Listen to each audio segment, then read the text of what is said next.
कि इस spiritual research में हम बात करेंगे कबीर प्रकट दिवस के बारे में और साथ ही हम ये भी जानेंगे कि कैसे मनाया जाता है कबीर प्रकट दिवस। कबीर परमात्मा जेठ मास की शुक्ल पूर्णमासी विक्रम संवत 1455 सन 1398 सोमवार ब्रह्म मुहूर्त के समय काशी के लहरतारा तालाब में एक विकसित कमल के फूल पर सतलोक से आकर शिशु रूप में प्रकट हुए और निसंतान दंपति नीरुनीमा को मिले।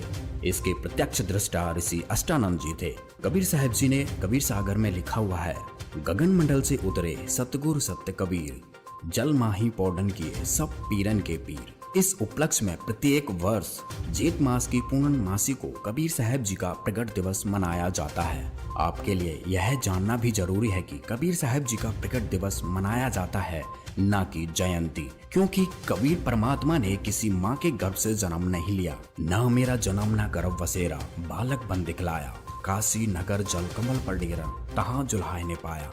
आज तक लोग कबीर साहब जी को एक संत, कवि व समाज सुधारक के रूप में ही देखते आए हैं, लेकिन वास्तविकता यह है कि कबीर साहब जी इस सृष्टि के रचनहार, कुल के मालिक और सभी आत्माओं के जनक हैं। वह अपनी पुण्य आत्माओं को तत्व ज्ञान संदेश देने के लिए प्रत्येक युग में शिशु रूप में ही प्रकट होकर आते हैं। इसी उपलक्ष्य में प्रत्येक वर्ष जेठ मास की शुक्ल पूर्णमासी को कबीर प्रकट दिवस मनाया जाता है।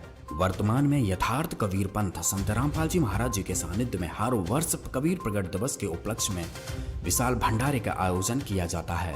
धर्म, जाति, रंग आदि के भेदभाव से परे दुनिया भर से सभी लोगों को इस विशाल भंडारे में शामिल होने के लिए सादर आमंत्रित किया जाता है। संत रामपाल जी महाराज कहते हैं, जीव हमारी जाति है, मानव धर्म है हमारा, हिंदू मुस्लिम सिख ईसाई धर्म नहीं कोई न्यारा। हिंदू मुस्लिम सिख ईसाई आपस में है सब भाई भाई, आर्य जैनी और बिश्नोई, एक प्रभु के बच्चे सोई। इस भंडारे में लाखों श्रद्धालु देसी घी से बना हुआ मोहन भोजन ग्रहण करते हैं। इस भंडारे की विशेष बात यह है कि परमेश्वर को भोग लगे हुए इस अमृत भोजन को जो भी ग्रहण करता है उसके कोटि पाप नष्ट हो जाते हैं। इस दौरान सैकड़ों दहेज रहित शादियां भी संपन्न कराई जाती हैं। इसमें किसी भी प्रकार का कोई दिखावा आडंबर नहीं होता है। बिल्कुल साधारण तरीके से संत गरीबदास जी महाराज जी की अमृतवाणी रामायणी जो कि 17 मिनट की होती है वह पढ़कर विवाह कराया जाता है।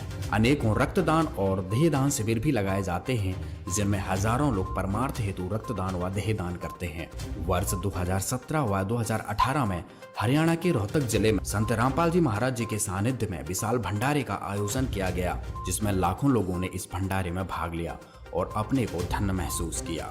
और सन 2019 में हरियाणा के रोहतक जिले व मध्य प्रदेश के जबलपुर जिले में कबीर प्रकट दिवस के उपलक्ष्य पर विशाल भंडारे का आयोजन किया गया था। इस दौरान लाखों लोगों ने नशावृत्ति, दहेज जैसी सभी बुराइयों छोड़कर सतभक्ति करने का संकल्प लिया।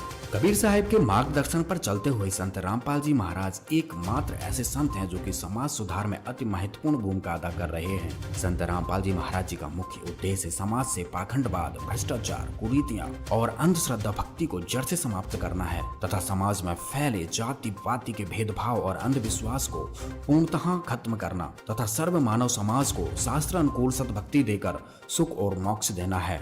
करोड़ों लोग संत रामपाल जी महाराज जी से दीक्षित होकर सुखी हो चुके हैं। साथ ही संत जी के अनुयायी किसी प्रकार का कोई नशा नहीं करते तथा किसी प्रकार का जातिगत भेदभाव, कुरीति और अंधविश्वास नहीं करते। जो काम सरकार सैकड़ों कानून लगाने के बाद भी नहीं कर पाई, वह संत रामपाल जी महाराज जी ने अपने तत्व ज्ञान से कर दिखाया है। संत रामपाल जी महाराज जी वह तत्वदर्शी संत हैं जिनके सानिध्य में भारत विश्व गुरु बनेगा।